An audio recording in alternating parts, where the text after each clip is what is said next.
Imagine it's year one at a school of magic. You walk into a supply shop and slap down exactly 100 gold coins. That covers everything: a brand new wand, tailored robes, a stack of spell books, and a pet owl. Fast forward to year two. You drop the same 100 gold coins on that counter, but this time, that money only covers the wand and the robes. The coins haven't changed, but your purchasing power has evaporated. Inflation is a sustained rise in the general price level across the economy.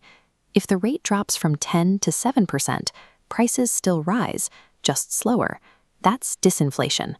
But if the rate turns negative and prices actually fall, that's deflation. Because these price changes affect every sector, an individual shopper cannot track the economy's overall health just by checking their own receipts. Measuring it requires a standardized, government-level approach. To manage this, governments rely on agencies like the Bureau of Labor Statistics to calculate a single vital metric, the Consumer Price Index, or CPI. These agencies face an overwhelming logistical challenge. No one can track the daily price of every single item sold in an entire country. Instead, they survey thousands of citizens to construct a representative basket.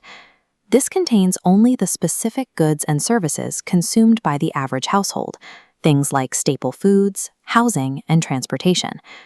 This basket filters out niche products to focus on the items that dictate the true cost of living for the general public.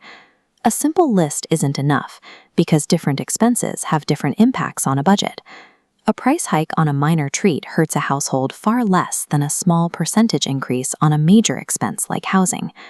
This chart shows how the Bureau applies statistical weights to different categories. Housing takes up 42% of the index, while recreation accounts for only 6%, ensuring the index reflects real-world spending patterns. Once the weighted basket is set, the Bureau designates a base year.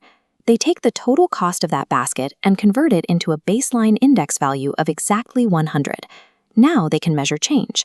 If the weighted cost of that same basket rises by 15.2% the next year, the index moves from 100 to 115.2. That becomes the official inflation rate.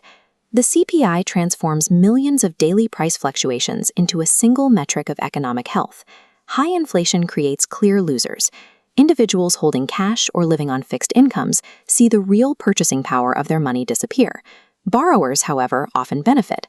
Because the real value of the money they owe decreases over time, they effectively repay their debts with cheaper currency. While falling prices might sound like a win for consumers, economists separate deflation into two categories: benign and malign.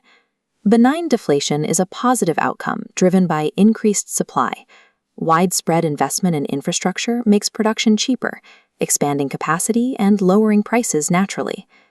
Malign deflation is a dangerous cycle triggered by falling demand. If people expect prices to drop further, they stop spending. This leads to business failures, job losses, and deep recessions, as seen during the Greek debt crisis. Prices are the visible symptoms of powerful macroeconomic forces.